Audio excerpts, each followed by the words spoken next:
Our next speaker is Marcus Williams, who is traveling over to share a fantastic title pun. If we should have a competition for that next year, I really appreciated that when I saw that title. We'll be sharing some of his research that's been done at CRISPR Newport University. And I thank you for being here today. I'll let you take it away. All right, am I close enough to the mic?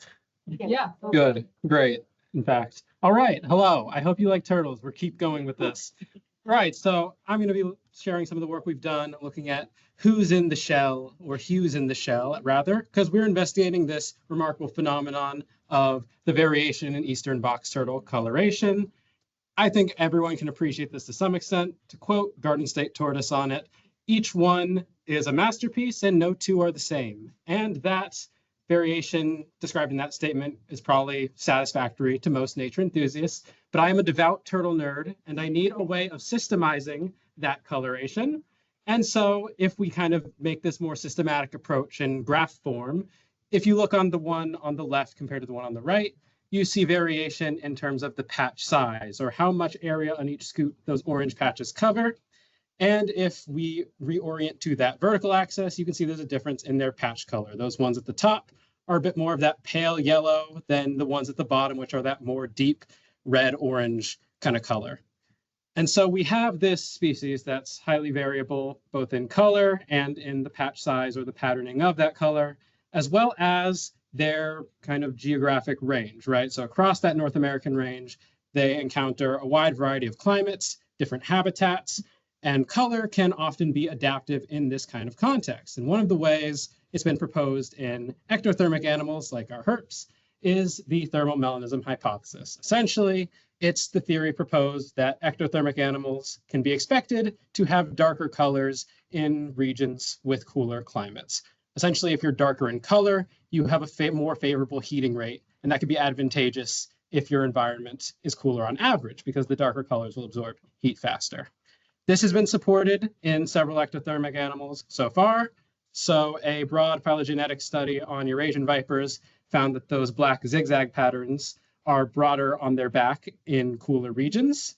And experimentally on those beetles on the right, the ones with the smaller red patches tend to do better in cooler environments, both in terms of activity and reproductive output.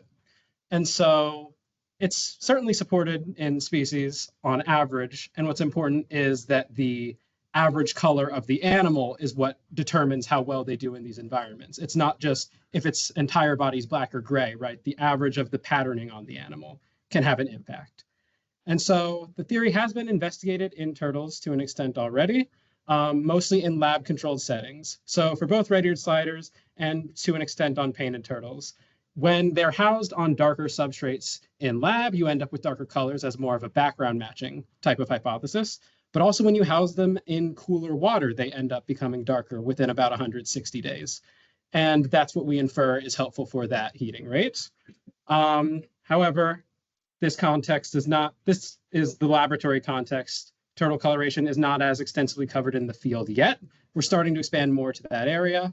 And so putting this back to the eastern box turtles in that context, right? When we have this variability in color and we want to apply that to that latitudinal gradient that varies in temperature, what we'd expect to see with matching the hypotheses is at lower latitudes, you might expect there to be larger patches and smaller patches at high, so they can have more dark surface area. You might expect more of those red-oranges at the higher latitudes as well. Now, I've singled out the higher latitudes and low latitudes for today because that's the only latitudes I'll be presenting data on currently. This is still relatively preliminary, so we haven't investigated the full extent of the middle latitudes thus far. I promise to include Virginia at some point, but that's kind of where we're going with this so far. But even just confining it to that, it's difficult to survey species at the extent of their entire range. And we've kind of gotten over that hurdle by relying on community science data, specifically that posted to iNaturalist. So each one of those red dots is a picture that was posted on iNaturalist by a person who just happened to find a box turtle and thought it was cool. And it's a great way of kind of getting around that hurdle because it's a cost-effective approach to sampling a broad range, and it reinforces community interest in the animals we're surveying, right? Many of you might have even posted images of turtles that ended up in our study. I will, however, caution you that it may not have ended up in our study because there are biases with community science, and we had to account for those. Essentially, the fatal flaw to community science data through these kind of platforms is that the density of observations is not proportional to the density of turtles in the wild. There's more images at areas where they're more convenient to find, not necessarily where turtles are more abundant. And so essentially, it's not a super difficult correction to make, but we had to learn how to make a grid over the entirety of their range. Essentially, what the grid allows us to do is if we have multiple turtles within the same plot of the grid, it will just randomly select one, and that will be the representative from each cell, so that if they're present in an area, we get the same kind of proportional density throughout their range. And that grid size is based on a population size that was published in 2009 with the intent that we're sampling one representative, you could say, from each population across their range. It does also help keep our data more normally distributed, which is certainly helpful for the data analysis we'll get into later. Speaking of data, the data we actually collected from these images once we pulled them is how much area the patch covered on the scutes as a percentage. So we measured the outside of the entirety of the scoot in image J. We used any of the costal scutes on the side. So 1 or 2 is usually our preference just because they're the largest, but those were our scutes we were limited to. And then we would just measure the area of the patch and take that as a fractional ratio and get the percentage from it. As far as color goes, we would make a smaller polygon within the orange or yellow section on the turtle, and we would collect the RGB color loadings or red, green, blue color loadings. Those are then converted to HSV or hue saturation value, and those were compiled as a PCA. There's a couple compilations from the PCA that we use for data analysis that we'll get into later. But essentially, the other nice thing about all these images, each one comes with its GPS coordinates. And so those were paired with climate data from WorldClim. We specifically use the average annual temperature and precipitation, along with the variance for temperature and precipitation at those coordinates. Those were also compressed using a PCA, and that was helpful for us comparing the differences in the shell patterns from those high and low latitudes using some ANOVAs. And getting into the trends we saw from those ANOVAs, if we start off with patch size, if you look at the kind of x-axis, as you move to the left, you have higher temperature and higher precipitation. And you can see that we have the patch size decreasing as you move towards those higher temperatures, which is counterintuitive to the thermal melanism hypothesis, as you have more dark area as the temperature is rising. And even further, we have, on average, greater patch size at the higher latitudes where it's cooler on average. And so based on that kind of summary of what's changing with these patch sizes, we're not really seeing a whole support for that trend. The color gets a little more interesting. So if we look at the hue and saturation compilation from the PCA, we see a similar trend at both high and low latitudes with not a real significant difference between the two of them. But when we look at the value or the brightness, that's where we start seeing some interesting differences between the two high and low elevations. So first off, they follow different trends in terms of where the patches are increasing in their value. So the high latitudes will increase as they move towards those higher temperatures, and the low latitudes will kind of increase as you go to the lower temperatures. And they are kind of at different levels or different averages between each group. So if we kind of integrate that with the context of the literature and what may be going on with these turtles in their environment, part of the reason patch size may not integrate well with the thermal melanism hypothesis is that it may not actually influence heating rates. So this was a study on western painted turtles, another amidid turtle. Essentially, they compared the heating rates of melanistic and non-melanistic forms and found they have the same heating rates, no matter what the melanism pattern was. Turtles generally have a heating rate that's associated more so with body size than the exterior coloration. And so patch size may just be more selected for other aspects of their habitat or ecology. So it does tend to, a recent study that came out kind of compared behaviors and body condition depending on their coloration as well. And we end up seeing differences in boldness and body condition between different turtles. These are all turtles from the same population as well for this study, so not as comprehensive across their range as what we were doing. But this trend could hold up across their range, and if it does, we may see that as a more explanatory value for where the difference in patch sizes are coming from. As far as the patch color, we expect the reasons that maybe there's some disagreement in terms of where the trends are at the high and low latitudes to be that the pressures at the edges of a species distribution are slightly different than towards the interior, where things are a little more stable and make a little more sense. And so we're really excited to look more at those middle latitudes kind of moving forward to kind of fill in that gap that we have in our data currently. But there is also a chance that these are related to different ecology and behavioral differences and other habitat differences as well. So there are some differences in terms of boldness and hue between males and females. And so that's kind of where we're thinking along those lines as well. Kind of concluding remarks on this, what we can see is that patch size is not particularly consistent with the thermomelanism hypothesis at present, and that patch color continues to be a complex relationship with the environment and with potential behaviors within the turtles. But we do have additional support that turtle coloration does respond to natural conditions within their environment, and that it is likely an adaptive feature that these animals have. I would like to give out several acknowledgements to Dr. Latanzio, who spoke earlier about UV ecology, and all of the students in his lab who helped out with measuring all of these turtles. Was a huge help for this project.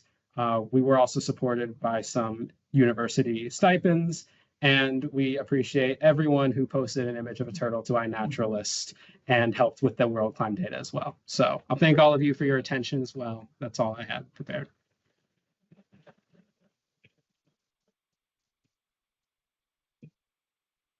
Yeah. Yes. Okay. I have so many questions, but I'll just pick one. Have you ever, or could you ever, do you think, use museum specimens in the same way, Ooh. given that you could look at a bunch at one time by just sitting in one museum and not have to find the turtles? I've actually attempted to use museum specimens for a thing before. So I had received questions before with concerns as to whether the angle of the image changes the size of the patch. At that time, I was interning with the Turtle Conservancy in Ojai, California. Mm-hmm. They have Peter Pritchard's old turtle collection there with several box turtle specimens. So I rotated each, I think of like 10 shells at different positions and just measured the values to see if it changed. And from what I could tell, it didn't. So there's been some minimal museum specimen work with it already. I don't know how well color quality holds up in the keratin scutes over super long periods of time. The patches stay pretty well defined so long as the scutes don't fall off. That's another thing that tends to happen. Right. But I'd certainly be interested in seeing how well it integrates with this kind of analysis for sure. Yes. Is there a way that you corrected for like lighting in the photos for the colorness? That's a great question. So in general, for studies like this, they use this for the 2025 paper as well, looking at the boldness as well. As long as it's not an obvious shadow or obvious glaring, we generally consider them relatively consistent, especially with the PCA that corrects for a lot of that variation to streamline things as well. So that's generally the accepted way of doing it. Yes. Yeah, melanism was a straight notion of what purpose it serves, and with sliders and cooters, there's definitely a disproportionate skew towards males who are the ones that melanize compared to females. I was kind of curious as if you see patch size differences between males and females at all, or was that not even part of your study? So we haven't compared males and females currently. We used to keep track of eye color, so whether it was red or brown eyes as a way of sex. Once we made the grid, we haven't really been doing that. Very few of the pictures actually have their eyes visible. They're usually just in their shell. Right. Based on Klukowski and Warren's results that I was sharing, the males tend to have a little more red and a little more kind of bolder thing. They're not like the other kind of the aquatic amidans generally. So the general association for the box turtles is you expect the males to be brighter, which is not the case for the like sliders and everything, where the males are expected to be darker. So it's It's interesting. I don't know if I just went on a tangent or if I actually answered the question. Color, you want that bicolor. This- Okay. Yeah, which is the other reason we kind of stopped relying on it for our purposes. But Going down the rabbit hole, turtle, good luck. yeah, Explain a lot for a long time. yeah. Yes. Does age or size seem to affect the change in color? Great question. So we don't have a consistent way of measuring size between individuals just because for some reason iNaturalist users don't post rulers with the turtles. I wish they would. As far as age, so there are some changes with their coloration with age. So that's why we only used adult turtles for our study. So no juveniles. As they get older beyond that, it seems relatively, at least the way the pattern is generally, it seems relatively stable within turtles. They don't have rapid color change like squamates or anything, so it's not changing quickly. The changes within red-eared sliders we've seen in lab, those are over, like I said, around 160 days. And so as long as the environments are relatively consistent where they're there year round, that's kind of what we expect to see. Yes. I was thinking about box turtles in Virginia. Mhm. I've seen a lot of variation. Yeah. Well, I was wondering, I missed it, but in terms of comparing the northern and the southern, the amount of variation, the number of specimens you use, were those similar to comparing both of those and sort of the range of variation in each? Yeah. So we ended up with more data points from the low latitudes, just because we partition it by the percentage of the latitude difference, not the amount of images proportionate in the data set. As far as the variation, I guess, kind of at more locally across their range, that's another common note that we're kind of considering with it as well. I would love to, state lines aren't necessarily the most biologically relevant way of partitioning things. But I've also received kind of information that they're super variable in Georgia. And so if there are just other ways of kind of breaking down into potentially more biologically relevant kind of localities, assessing the variation at a smaller level, I think would be interesting as well. Because it is likely that some populations are more variable than others, whether it just be a difference in their gene pool or whether there's local adaptations at that smaller scale level. But yeah.